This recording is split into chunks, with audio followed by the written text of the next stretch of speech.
If I seem off in this video, it's definitely the allergy meds I've been taking. I can see why they put that stuff in meth, right? Because man, it's got me feeling pretty good. Um, but anyway, The Walking Dead season 11, episode 21, Outpost 22, episode 21, Outpost 22. Review. Let's see. So we'll start off with our brief thoughts, and then we'll get into more in-depth stuff, more in-depth breakdown after. So, I think this episode did something pretty special. I give them credit for, which is humanizing the Commonwealth soldiers into the story, and the walkers as well, reminding you that, hey, they're not just things for our characters to mindlessly kill. These are people, or the walkers were people too. And I think that was a good theme throughout. As well as always, Angela King has some strong dialogue and character moments. And there was some clunky stuff maybe at the beginning and throughout, but I think all of those things and some good action, I think, towards the end that made up for all of that. So yeah, I'm gonna give it 8.5 out of 10. So let's get into the more in-depth breakdown now. So at the start, this is some of the kind of clunky stuff I'm talking about. Like, they put the characters in this compromising position, but we need to get them out of it. Maggie. So how does she break out of her cuffs? Oh, it's just her mom strength. She starts thinking of Herschel. They give us those flashes of Herschel. So she gets super strong and breaks out of it's like a zip tie. But still, if I had those around me, I don't think I could just snap them. And if you can, then they shouldn't be putting them on people in the first place. And everybody's like, I thought they were asleep, but they're awake, right? So maybe they weren't ready to dose yet. But I can buy the soldier falling asleep, though, if he thinks they're all like locked up and his guard is down. But still. But yeah, it was pretty badass, Maggie breaking them all out anyway, despite those things still. So then we get into Gabriel and Rosita are just like, they're just taking a nap here. And I was like, are they still drugged out? Did they hit their heads? Like, what's going on? Why are they just asleep until the zombie comes up? But yeah, fortunately they both wake up, because I am worried about these two characters, because I do think one of them likely will go before the end of the season. There's those cold meds acting up, but I hope not. Over here. And we get an F-bomb from Rosita, which they've been doing that more. She whispers it, they whisper it, but still. Yeah, fuck. Still nice to get in there, makes it feel more real. On the bus, we get a shot with Negan after they talk about, like, you don't have names here anymore, and I thought that was him kind of thinking, like, back to the Saviors, and how he told them, like, everybody is Negan here. Welcome. And then we flash to... Your place is up back into the new... Yeah, flash to his face. Patient attended to. To do that, you must work and... Nobody has a We name. have no need for them. No need for I'm not them. going to tell you mine, and you will not. And then, yeah, flash to Negan. There's something stupid on here on the bus. It was either just Negan or Jeffrey Dean Morgan doing it. I don't know, but he's telling his wife he'll be back. Yeah, right here. I'm gonna get us out of here. Get us out of here. But he says it with the soldier right there, like all three of us. And I'm like, Ezekiel had a moment like this later on in the episode too, where he's telling Negan, hey, I'm on your side. But he like pretty much screams it. He's like, yeah, I'm with you. Pretty much Ezekiel does. I'm like, guys, the soldiers are right there, But of course they need us to hear it too. So anyway, what else we got? A line from the soldier where he's like, yeah, the Commonwealth is better than the wasteland out there, right? So I guess that's debatable, but I try to think, if it was me, I'm like, I would maybe in an apocalyptic situation like work like a slave like this. Like, if they were protecting my life, I don't know. Maybe I'm just a pussy, okay? So what?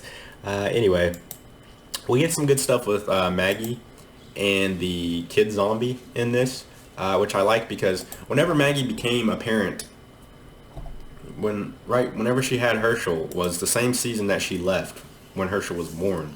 So we haven't really got that parental side of Maggie, too much. I mean, we have, but yeah, it's nice that they're exploring that. Some of this stuff does feel random, though, I will say. Like, it doesn't really feed into anything else. It's just more isolated moments on their own, like Maggie with the kid, and like Rosita and Gabriel's little moment coming up here.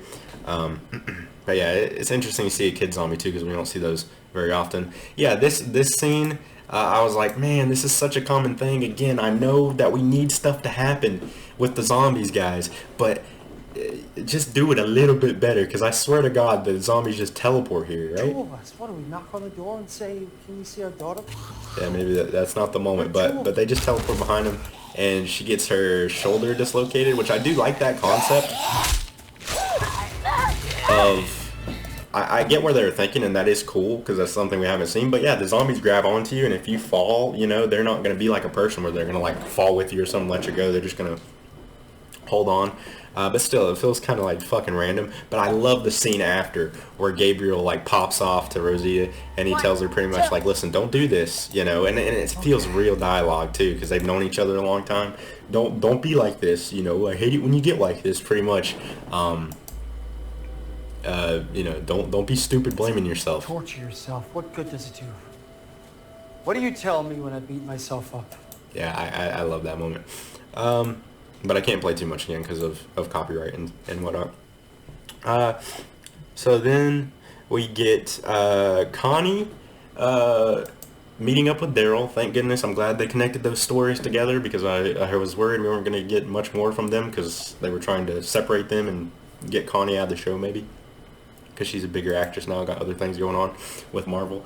But no, I'm glad we got that here, and I'm thinking that this is going to be the connection to Daryl to France because he's already on the trail of what's going on at this, what is it? Not Outpost 22. Something, site number 2. I forget what they call it, but I'm thinking that Connie was going to be taken Destination 2.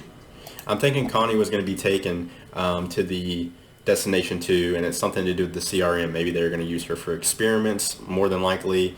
She was going to become a soldier for them, something that they have worked out, likely an experiment for the CRM, because it would be so crazy if the CRM did not meet up with the Commonwealth at any point, because the Commonwealth is so big, you know, but yet the CRM's met with Alexandria. No, they know each other, you know. So Daryl's going to look more into this somehow. Maybe they take Connie. I don't know. But yeah, I think that'll lead into the Daryl spinoff more because we don't really have much time to set up stuff like that. So yeah, cool to see the train as well in this episode, working train, something special. I like this talk between Carol and Daryl, talking about the cave. Yeah, call back to the cave and some of their dialogue there, which was nice. And yeah, so that was that. And then this scene with Maggie made me cringe so much. Whenever she stabs this dude under the armpit, right? I guess into his lung. That would have had to have been so fucking painful. But yeah, I guess she's saving the kid walker. And this was really well acted by Lauren Cohan, I want to say, whenever she puts him down and is tearing up. Like, we didn't know who this kid was, but I felt like sad, you know, watching it because of how sad she's getting. So yeah, she did a really good job with that scene. Yeah, and then Carol and Daryl come up and rescue her. We get a nice scene with Maggie and Carol here where they talk about just the overall theme of Walking Dead, where you know, they wouldn't have known each other before, wouldn't have passed each other, and that's how the Commonwealth made it. But you know, because of the apocalypse, they became so close and a well-oiled machine, people that wouldn't have before. This was a nice scene. And again, really well acted by Lauren Cohan and Melissa McBride. Nice maternal kind of relationship there, I guess, with Carol being in that position. Let's see. So then we get Daryl. It reminds me of season 2 with Daryl torturing Randall, right? Back in season 2, same type of deal in the shed and the knife and everything. And I really love this scene. Whenever Gabriel comes in, and it's not the brute force, it's Gabriel just talking to him. And this was funny as fuck too, like right there. Yeah, you're a coward. Shame. Because you're a coward. Gabriel tells him, I love Gabriel's character, man, tells him just like he is. And it's so crazy to think of how Gabriel used to be. He used to be the coward, but now he's like, yeah, you're a coward pretty much, but it's okay, you know, there's a lot of cowards out there. He just tells him like it is, and I fucking love it so much.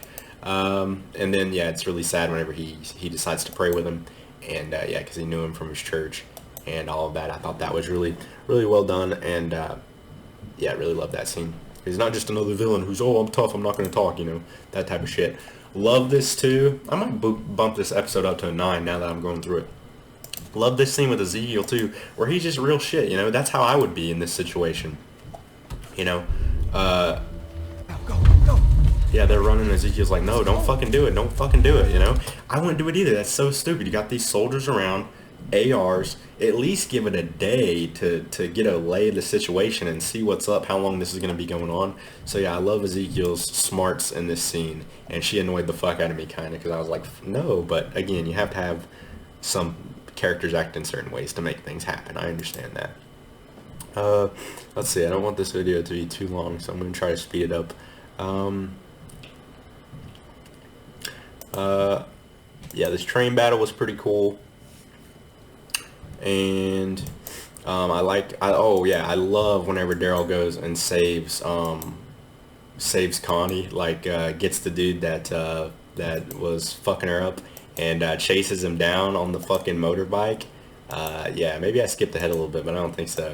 That was yeah, that's love right there. I love their relationship. I hate that what's her name fucking kind of soiled Daryl's first relationship for the show. Who gives a fuck what her name was? But yeah, Daryl in the bike chase was awesome. He's not letting him go for fucking with Connie. So let's see. Oh, and we even get, yeah, this scene right here. This was Norman Reedus coming through, I think, not Daryl. This was a little Norman Reedus giggle we got here. No, listen. I'll do it, please. Yeah, it was a sweet, it was a cute moment. All right, I'm a dude, but I can admit that was a cute moment. All right, whatever, it is what it is.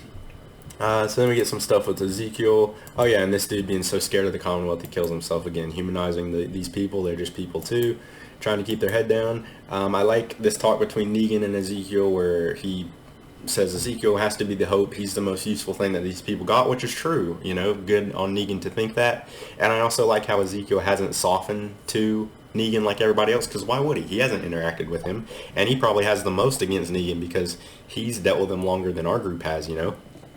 And Negan pulling his, yeah, look, soon-to-be father. I'm coming to you, father, and then as a man. as a soon-to-be father. Always the dads in shows and shit are pulling that card. It won't mean shit to me, bro. I mean, well, maybe I'm cold-hearted, but it's just, you know, it's something they always bring up. I just find funny.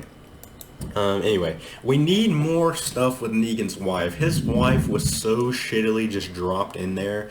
We needed some development with that or something, I think, because I would like to be more attached to Negan's wife, but I am not. And any sacrifice that Negan is talking about making here is ruined by the spinoff, because I know nothing's going to happen to him, really. You know, whatever spark he's going to get. When I do. And then, yeah, dumb scene here, where they all the zombies turn at the same time here, or just come at the same time, but again, that's me being nitpicky, and I love how, yeah, it's a twist, it's Alexandria, they knew where they were the whole time. It's going to be nice to see how the Commonwealth has changed Alexandria, and it's just going to be nice to be there again, because it's been a while, right? So, yeah, it's weird, you get tired of it when it's around, but then, and you're like, I want to see something new, but then you're like, I want to go back to the old shit. So yeah, that's pretty much all I got. I don't want to go on too long with this. Let me know what you thought about it. Again, I think I'm going to bump it up to a 9 out of 10. So yeah. Thank you for watching, and I will see you in the next one.